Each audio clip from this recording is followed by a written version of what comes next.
Placement persistency really is a make or break. And what it is, I call it the silent assassin for a reason, is because sometimes you really don't know if you're good or bad in it until it's too late.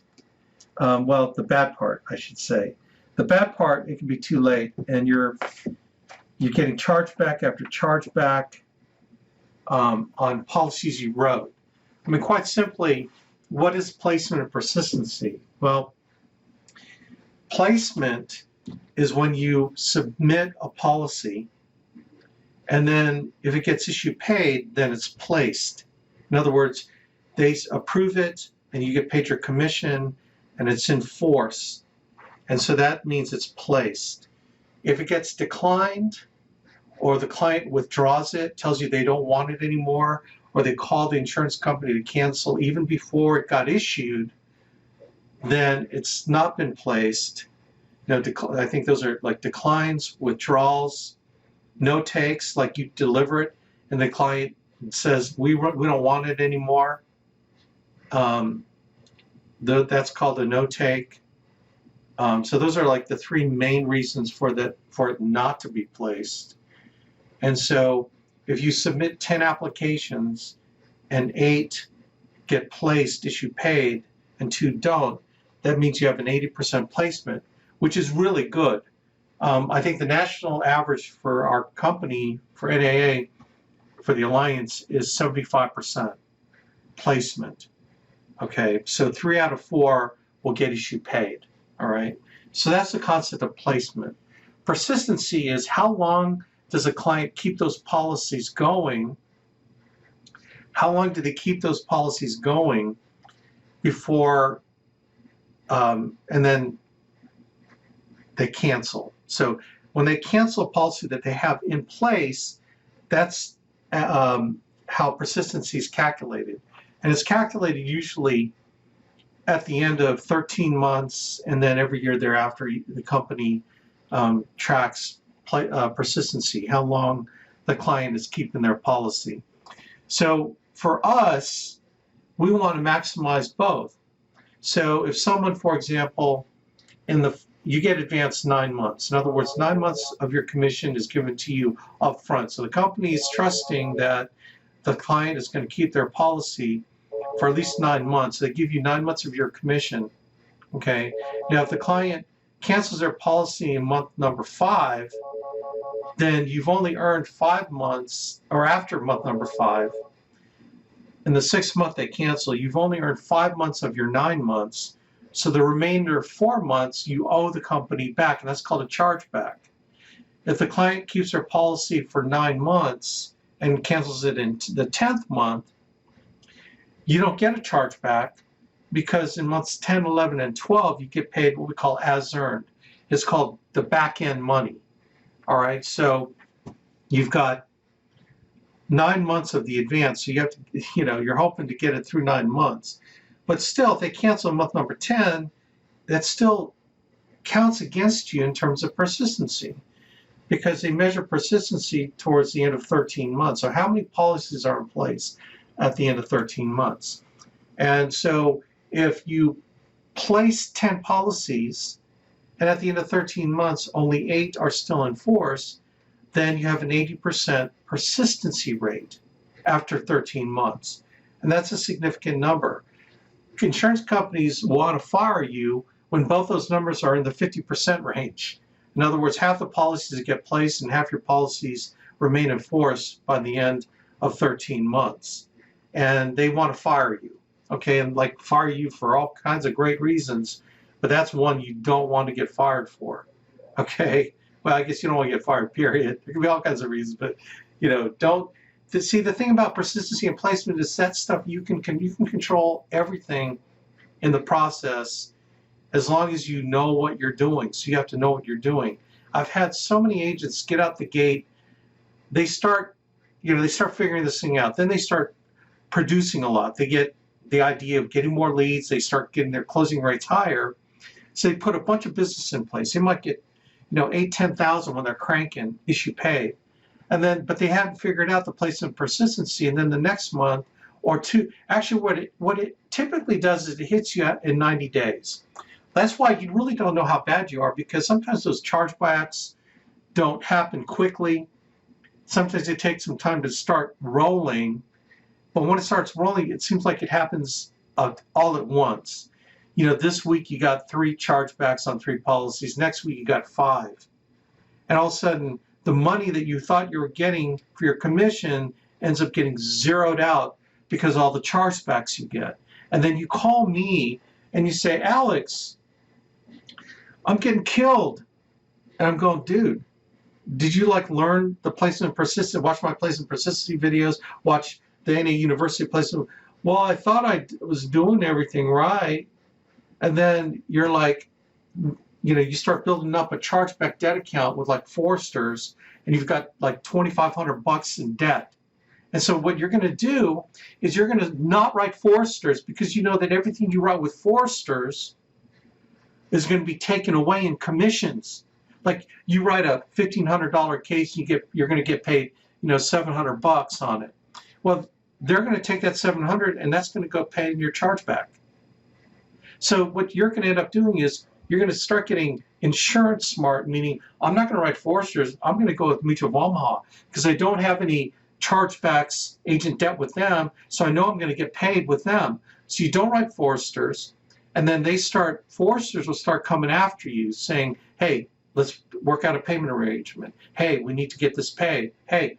And then what happens is if you haven't learned placement persistency, you start writing with Mutual of Omaha, and then what happens? You start getting chargebacks on Mutual of Omaha because your clients' policies start dropping off the books, and then your debt goes up with Mutual of Omaha. So now you got $2,500 here, you've got $3,000 debt with Mutual of Omaha, then you start writing CFG. And when you haven't learned what happens, right, then boom, the same thing happens to CFG. Now you have like $10,000 in debt. Like, remember, you got paid that money, but you spent it all, right? And now you owe all these companies debt, and then you decide, you know, the insurance business is not for me, and then you skedaddle off your debt. You don't pay your debt back. You get paid money, right? And then your commissions, and then your policies fall off. You owe that money back. Because if you don't pay it back, then you're stealing. And then what happens with that debt is it rolls up to your upline, and then your upline has to pay for it all, right? Like, seriously. So do you think placement and persistency is an important subject? Like I said, it could make or break you. It will kill you. I remember about 1.5 years into the business, after Paul Epstein, we had Paul Epstein on our, you know, one of our top producers in the country, and he, when he first got started, he started having placement persistency issues about 18 months into the deal. It was terrible. All the companies were wanting to fire him, and so Mike said, "Dude, I can't help him. Can you help him?" So I worked with Paul. I said, "Dude, you got to do these things. You got to do these specific things because it's what I learned." And I raised my placement persistency up like 15%. In other words, I gave myself 15% raise. Okay. All within my control. And I taught Paul exactly what I was doing. And it changed. It totally turned him around. Now, to get out of a placement persistency issue takes months. It doesn't turn around right away. See, that's the problem. It's easy to get into a placement persistency problem with agent debt, but you can't turn it around overnight. That's the problem with placement persistency. It's a problem that occurred over a period of time, but you can't change it right away. You got to put more policies on the books, paying off that debt while implementing the proper placement persistency techniques. Okay? So I promise you, man, this is one of the most important topics in insurance that you will ever learn, because it'll make or break you. So some of y'all that are like kicking butt now, okay, I'm happy for you. I love it. I'm thankful for it. But then the other side of me goes, oh my God, I hope they're doing these things. And I'm going to teach you everything that I've taught Paul. And every time I teach this with someone who's having problems, as long as it doesn't mount up big enough where they want to quit, I can't help them at that point when they quit. And then that roll-up goes to me. Or the next person upline. So it doesn't go to agency manager. So if someone in your downline creates debt and they don't pay it, it goes to you. So do you think it's important for them to learn? You need to learn it, but you want all your people in your group to learn it too. And you got to scrutinize everything that runs through your business to make sure that it's a righteous sale, that the client wants it, needs it, and they can't afford it. So some of y'all that get all jacked up, fired up, that you got this, $3,500 case with one person. In my mind, I'm going, oh my God. I hope they did all these things, because getting a chargeback on a $3,500 case sucks. Okay, I can personally vouch. That's like when you get your money from, like, you need to put a percentage of what you make in your commissions in a chargeback account. Okay, I don't know if we've taught this before. Okay, I don't know the last time I taught it, but you need to put a chargeback account, agent debt account, away. Now, the reason why we get advanced 75% is that the insurance companies know that the 25% back end money should cover all your chargebacks. So by the time you get to month 10 in our business, all your back end money starts coming in. All right, that's kind of like a raise if your placement persistency is good. But if your placement persistency is average, then the 25% holdbacks, we call them holdbacks, that get paid out months 10, 11, 12 should be enough to cover your chargebacks. Okay, but until then, until you get to 10 months with us, you need to be putting some money away for chargebacks. Otherwise, you're totally living from hand to mouth. And it sucks, because the week that you were counting on this $2,500 commission coming in, you didn't count on 3 chargebacks that took more than $2,500 away. Like, I promise you, that week will suck. And you're going to hate it, and you're going to hear my words will echo in your head. When that happens, you're going to hear my words echo. It's like, dang it, Alex told me this would happen if I didn't get my placement persistency act together. So am I painting a rosy enough picture for you of why you need to get your placement persistency right? All right. So can I hear an amen on that? So Karen, are you still unmuted? There you are. Yes, I was driving now. Yep, but I'm here. Oh, okay. I mean, can you tell me how important, like, tell me from the agent's perspective how important placement persistency is? Have you ever had a problem with it? I don't ever remember you having a problem with it, but. Yes, I have had a problem with it in the past. I work hard on it.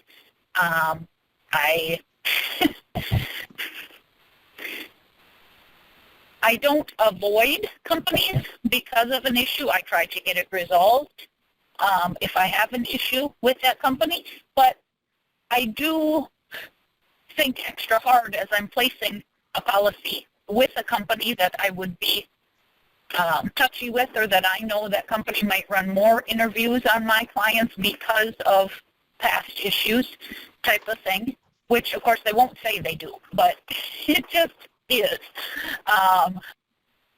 Yeah, they'll put you on a watch list, won't they? Yeah, They'll put you on a watch list, and you don't know that you're on a watch list. And so what they'll do, they'll make it even harder for you, because what they'll do is they'll do telephone interviews on your clients. They'll call them up and make sure that everything they wrote on the application was correct. And then you get denied because of a telephone interview. And you're wondering, well, am I getting a whole bunch? Must be everybody's getting a whole bunch of telephone interviews. The answer is no. You are. Right. Only you. Yep. That Yep. sucks.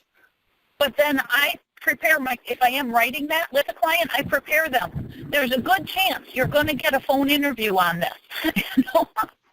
Not anything about you, just they randomly select people, and they seem to be randomly selecting a lot of people right now. So you may be getting this call. If you do, this is what they're verifying.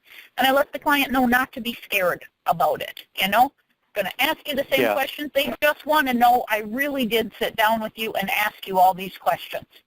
That's what they're verifying. Yep, exactly. So another thing I will be working on. As I said, I'm working hard for this trip, and I had NAA Corporate send me a list of all of my business that is on my trip points right now. And so I have got a printed out list of anybody who has had a policy drop this year that I will be following up with to make sure, is there anything we can get back in place or anything we can do to reinstate, or, you know, not just accepting, oh, dang, they dropped and not following up. You know? Oh, yeah, that's, I by the make way, those calls that's immediately, but I'm also going to make another one. That's important because a lapse does not mean the client doesn't want it. They might have changed a bank account. They might have had an issue. They still want the policy. You need to call all of them back to figure out what happened. It could be something simple. It could be something like, well, we couldn't afford it. Okay, well, let's bring it down. You can save your policies. Don't just give up on them. You got to actively manage it. Right. All right. Well, thanks, Karen. I appreciate that. So cool. Does persistency rate affect your pay? Well, I mean, persistency, if you lose your policy within the 9-month advance, you actually will get a chargeback. If you lose persistency at the end of 13 months after the chargeback period, persistency counts against you. How it affects you is that when your persistency rate drops low enough, they're going to fire you. And I can't help you. I can't help you at that point. Well, I can't. There's some things we can do, but you lose your ability to create income with us. That's what happens. So, you know, when a company fires you, that's a bad thing. And then if you have a downline, you don't make any overrides from any of your downline running that company. Well, Alex, you should pay us for that. No, because you were too stupid to get fired from them. I can't help you. I'm not giving you that override back because you didn't earn it. You earn it by being a good agent. You know what I mean? I'm not going to give you that override. Well, it's my group. No, it isn't. Not for that company. Well, you're being mean. No, I'm being a businessman. It's your stupid fault. Does that make sense? Am I being hard enough? Am I like communicating enough importance to you, how important placement of persistency is? Oh my gosh, please, please, God, I'm on my knees begging you to understand this. This will kill you. Oh my gosh. Yeah, okay, so the question is, can you ask a carrier to go on payments? Yes, you can go on payments. They'll put it in a side account, and you can make 20% of your commissions. They'll go to making the payment, and you can get your rest of your money. So because they know that that's what will happen. They'll know that when you stop writing business with them, you can't, it's hard to work your way out.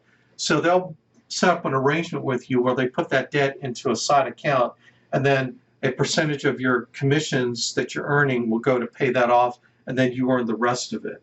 Okay. But anyway. Okay, let's Bill Buck wants to say something. Let me unmute you, Mr. Buck. All right, Bill. Yeah, Talk Alex, to me. can I can hear you. Yep. This goes back a while, and one of my favorite companies is CFG because they're so easy to work with, and I just love their app. But early on, I wrote a policy on a couple, and it was a pretty good size. It was over 100,000. And then shortly after that, within the month, I got a cancellation. So I called them back. Didn't get them, but I left a message on their voicemail. I said, I see I've got a cancellation here. I'm so sorry. Is there something I did that was wrong? What was the reason? Because, this was something they really needed. Well, a few weeks passed, and they called me back and said, it wasn't anything that you had done wrong, but we decided that we wanted more insurance, and we called the company and asked them, can we add on to the policy? And they said no. So they ended up canceling. But then I was able to go back up and rewrite it for the amount they wanted. And I think at that point in time we might have gone with Mutual of Omaha. And since then they've called me back on 2 different occasions. So, it is important to call folks back. That's good stuff, man. It is. Don't just blow it off. What I don't understand is why CFG wouldn't have turned around and let me know, hey, these people have a question, So, and I had given them my card and told them to give me a call, but they just saw the number on the policy and called CFG directly. Absolutely. I appreciate that, Bill. Thanks for that. One of our agents said, understand persistency. If you wrote 3 policies ever and you had 2 drop, that means you have a 33% persistency rate.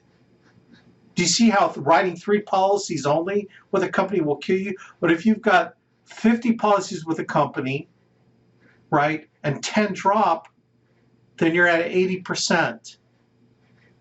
Does that make sense? But if you're writing you only have 3 with a company and 1 drops, it kills you. It kills you. She asked, should I be scared? Yes, you all should be scared. You all should be scared for your place of persistency. You got it. It's not good to operate out of fear, okay? You should want your clients to keep their policies. It all comes from how you sell, all right? So I'm going to go over this. What percentage? Oh, my God. I've had people with bad, 50%. You lose half your policies. The insurance companies want to get rid of you. And there's some point I can help you. They'll extend you for 3 more months. The only problem is working your way out of place persistency problems. It takes longer than 3 months. It's hard. And then if you don't bring it up by a certain amount, see, it's like, you ever have a situation when you're in school and you went for 3 years getting a C average, and you decide, I'm going to bring my 2.0 average up to a 4.0. Dude, it's going to take you 10 years to get it up to a 3.9. Do you understand how averages work? It's based on the numbers in the numerator and the numbers in the denominator determines, and it's the quantity. So if you decide, if your persistency is 50%, you say, I'm going to change it. It's going to take a lot more policies to bring it up. It's hard to bring averages up. You overwhelm it by numbers. Okay, that's why you want to get it right the first time. It's okay to screw up your first few early, but if you don't learn it and you consistently implement poor technique, and that's all we're talking about, it's technique in selling and working with your clients, it's a perpetual problem that will compound, and it'll compound you out of the business. Okay, so I hope I'm not spending too much time on being on waving the red flag, being careful. What I'm doing is saying, hey, the bridge is out, the bridge is out. I'm waving you down. You're hurtling at 60 miles an hour. I'm saying the bridge is out. You're going to fall off a cliff. I'm doing it now, hopefully, 3 miles before the bridge, so you have time to slow down and turn it around. Okay? Seriously. I don't want to keep going, but I want to make sure y'all understand it. So y'all understand it? I hope I have a collective yes, the importance of it.